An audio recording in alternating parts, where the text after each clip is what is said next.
सीवान लोकसभा क्षेत्र से इंडिया गठबंधन के समर्थित राजद प्रत्याशी अवध बिहारी चौधरी ने आज शहर के हकाम गांव में जनसंपर्क किया। इस दौरान लोगों से राजद के पक्ष में मतदान करने की अपील की। इस दौरान मतदाताओं में इंडिया गठबंधन प्रत्याशी अवध बिहारी चौधरी को अपार जन समर्थन मिला एवं मतदाताओं ने भारी बहुमत से जीत हेतु आश्वस्त किया।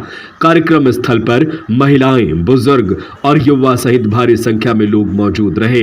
प्रत्याशी अवध बिहारी चौधरी ने लोगों को आश्वस्त किया कि आप हमें जिताकर संसद भेजें, मैं आपके विश्वास पर खरा उतरूंगा। तन मन धन से सीवान की जनता के साथ कदम से कदम मिलाकर चलने का काम किया हूं। जब भी जनता की सेवा करने का मौका मिला तो ईमानदारी से किया। इंडिया गठबंधन इस बार देश में इतिहास बदलने जा रही है। आइए सुनते हैं और क्या कुछ कहा अवध बिहारी चौधरी ने।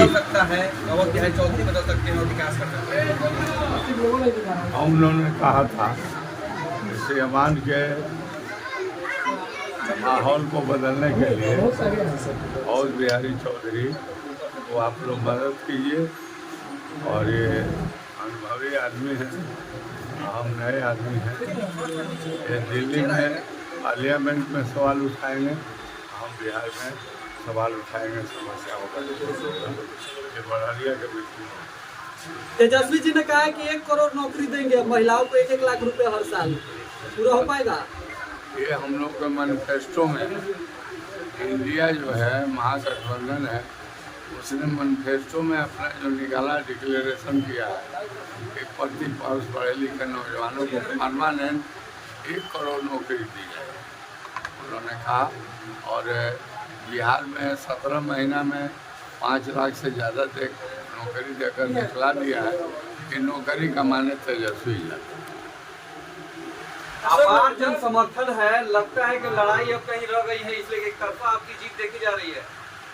लड़ाई जो है जनता ने तय कर लिया है कि अब हम लोग को इधर उधर नहीं भाव करके और बिहारी चौधरी के लड़के लगातार जो है सब समुदाय के समर्थन कर रहे हैं और सीवान के गांधी के नाम से भी नाम हम जानते हैं और लंबे समय में आपको लगता है 107 करना भी नहीं हुआ है। असल बात में गांधी का क्या सिद्धांत था? गांधी का सिद्धांत था सत्य और अहिंसा, और सत्य अहिंसा को आगे रख करके गांधी ने ताकतवर अंग्रेजों को देश से भगा दिया। और उन्होंने मतलब कोई हथियार औजार का जो विध्वंसक होता है उसका उपयोग नहीं किया। तो मैं भी उनके अनुयायी हूँ। सत्य और अहिंसा ही मेरा अपना आधार है और जो गांधी जी के दर्शन है वही मेरे लिए उदाहरण है, इसलिए वही आचरण करता हूँ। जब गलत आचरण जो नहीं करेगा उसको तो माना ही जाए कि गांधीयन है और गांधीयन थॉट से चलने वाला है, इसलिए हमको लोग से माने। कोरोना वैक्सीन से मोदी जी का जो निकलता था पेपर पे फोटो गायब हो गया सर्टिफिकेट से। कोरोना वैक्सीन जो पहले होता था तो सर्टिफिकेट निकाला था ना, उस सर्टिफिकेट पे मोदी जी का फोटो लगा करता था। और जब से कंप्लेन उस पर दिक्कत आ रही है, हार्ट अटैक हो रहा है, उस लगाने के बाद परेशानी आ रही है, अब सर्टिफिकेट निकालिएगा तो मोदी जी का फोटो उससे गायब हो गया है। मोदी जी और रखा नहीं है कि भाई कौन दवाई दिलवाए थे, उस समय लाभ हुआ है। आजकल लोग बोल रहा है कि वो जो सुई लिया है वही फैक्ट भर गया है और उससे लोग मर रहे हैं, इसलिए अब जो है फोटोवा के धीरे से गायब कर उनको शंका हो गया है भाई ये हंगामा तो नहीं हो जाएगा। यह माना जाना चाहिए कि भाजपा कह रही थी कि राम को लाएंगे, अब राम से मिलवा रही है लोगों को स्वर्ग भेज के। भाजपा की हिम्मत है राम को बोलवाने का। राम तो सर्वव्यापी है, राम को कौन ले आएगा जी? राम तो सारा सृष्टि करता है और जो सृष्टि करता है ये भाजपा ले आएगा राम को। ये तो नकली पूजा करता है, ओरिजिनल पुजारी तो हम लोग हैं। जो इंडिया गठबंधन के जो आशावादी लोग हैं वो तो ओरिजिनल राम के भक्त हैं, कृष्ण के भक्त हैं। हिंदू, मुस्लिम, सिख, ईसाई सब भाइयों की पूजा पाठ से हम लोग प्रेम करते हैं। इसलिए वो कहाँ से ले वगैरह। आपके सामने ऐसे भी लोग चुनावी मैदान में हैं जिनको सांसदी का मतलब भी नहीं पता, क्या कहेंगे? और यही कहेंगे कि मतलब ये जो है मतलब मूस के बिल में हाथ डालने का लूरे नहीं है, और सांप के बिल में हाथ डालने लोग चला। सर कुछ लोग मैदान में निर्दलीय प्रत्याशी के रूप में हैं, उनका क्या अस्तित्व रहेगा? निर्दलीय को कोई नहीं पूछेगा, 3-4 दिन में देख लीजिए स्थिति ऐसी स्पष्ट हो जाएगी कि एकदम सीधा साधा, सीधे सीधे। सिवान की जनता से क्या अपील करेंगे? हम लंबे समय में जिस साथ में रहे थे, कोई गोली चलाएगा तो हम रुकेंगे, थोड़े भाग जाएंगे। जब गोली चला था तब एक मुकदमा नहीं हुआ, उसमें आप नहीं रहेंगे, मुकदमा क्या करेंगे सर? मैंने ये सब आपराधिक कार्यक्रम अगर कोई करेगा तो अवध बिहारी चौधरी खड़ा नहीं है। हम सब अहिंसा के आधार मानते हैं, अहिंसक जो लोग होते हैं उनसे हमको नफरत रहता है, और हम चाहते हैं हिंसक लोगों से कि सुधरिए, हम मुख्य धारा में आकर। आरजेडी ही है सर जो मुद्दे की बात कर रही है, रोजगार की बात कर रही है, नौकरी की बात कर रही है और महंगाई की बात कर रही है, लेकिन और जो लोग हैं अवार्ड बवार्ड खाली बतिया रहे हैं, इसमें कैसे क्या आप लोग? नहीं, हम लोग के दिमाग में जो इंडिया है या राष्ट्रीय जनता दल महागठबंधन है, ये कंस्ट्रक्टिव अप्रोच वाले संगठन है। इसको देश को मतलब क्या संकट है, उन तमाम संकटों को दूर करने के लिए उपाय करती है। जैसे सबसे बड़ा संकट है कि पढ़ लिख करके जो लोग हैं वो सड़कों पर टहल रहे हैं बेरोजगारी।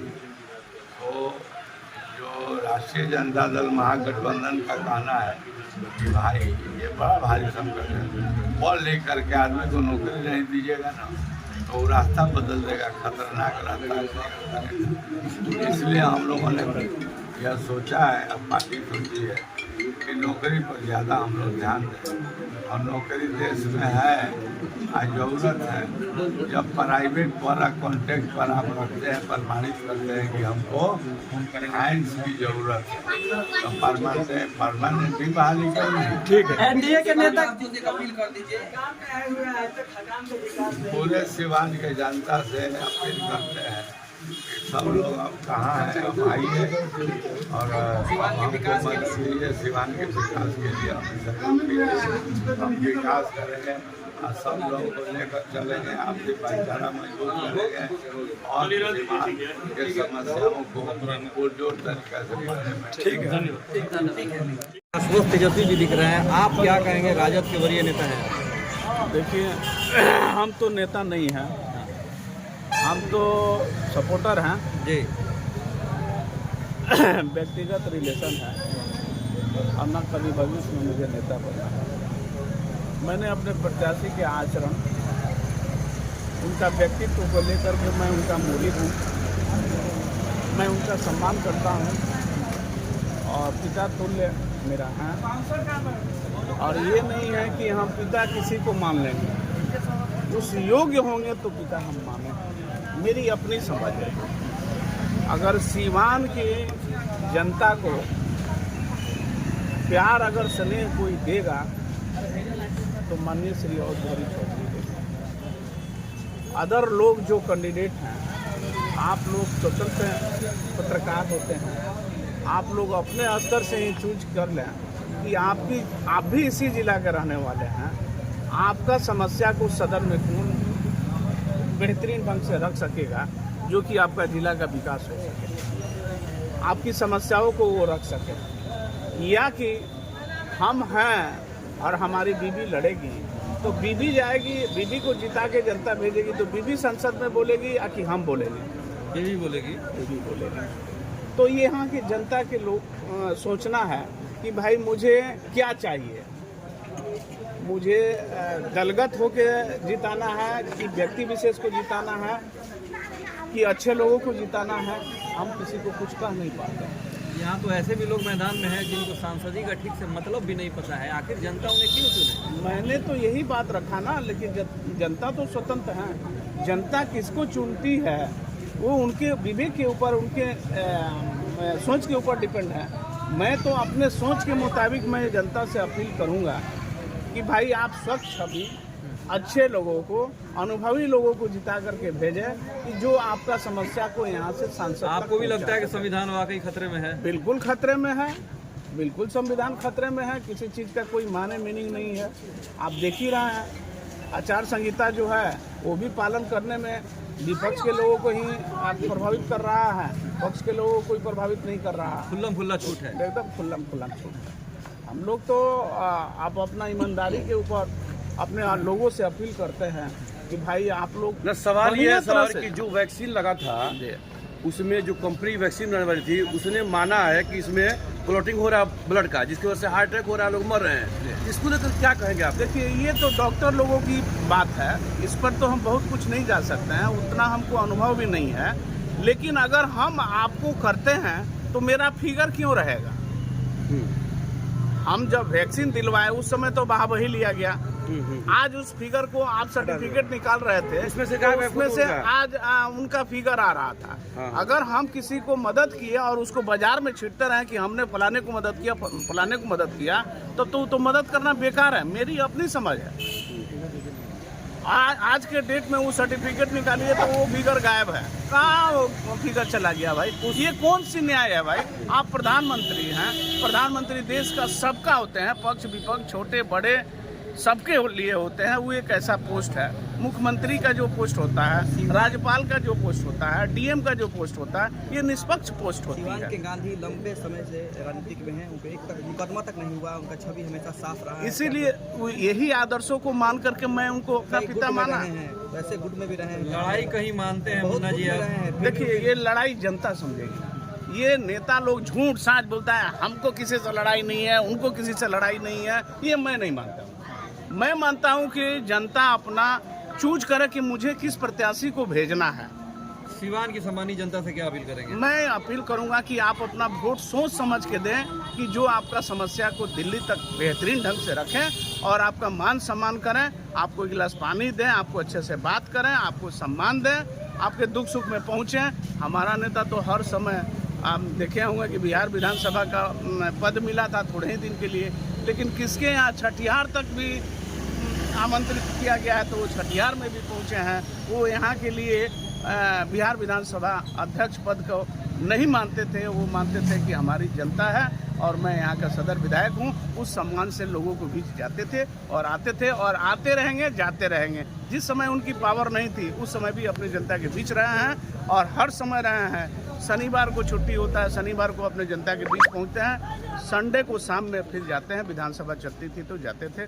उनका इतिहास यही रहा है कि समाज के बीच वो रहे हैं और रहेंगे। बाद बाकी फैसला जनता को लेना है, हम लोगों को कुछ नहीं कहना है। हम लोग जनता से अपील करेंगे कि भाई लालटेन को वोट दीजिए और अच्छे कैंडिडेट को जिता करके आप लोग दिल्ली भेजिए कि आपकी समस्या को वो बेहतरीन ढंग से रख सके, हमारा जिला का विकास हो सके। लालटेन बुताएगी नहीं, लालटेन जलेगा। 15 साल से बूझा है, 15 साल से लालटेन नहीं जला, इस बार जलेगा। जलेगा, जलेगा लालटेन जलेगा तभी मीठी तेल मिलेगा।